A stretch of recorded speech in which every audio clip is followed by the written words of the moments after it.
రేవంత్ రెడ్డి ఆ మధ్యన నేను చెప్పే హరీష్ రావుని రాజీనామాలు అన్నటువంటి సందర్భంలో నువ్వు రుణమాఫీ చేయి నేను రాజీనామా చేస్తానని చెప్పినటువంటి సందర్భంలో ఆ, అనవసరమైనటువంటి మాటలయ్యి ఒకటి రాజీనామాలు చేయడం వాళ్ళకి కొత్త ఏం కాదు, కానీ ఇప్పుడు చేస్తారన్నటువంటి నమ్మకం ఏం లేదు. బట్ రుణమాఫీ చేస్తే బాగానే ఉంటుంది అన్నటువంటి ఇప్పుడైతే రుణమాఫీ చేసినట్టు అధికారికంగా ఇవాటితో మొన్న మొదటి దశలో వచ్చేటప్పటికి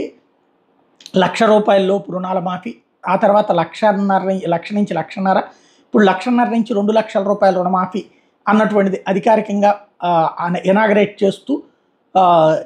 నీకు గనక చీము నెత్తురు ఉంటే సిగ్గు లజ్జ ఉంటే రాజీనామా చేయి అంటూ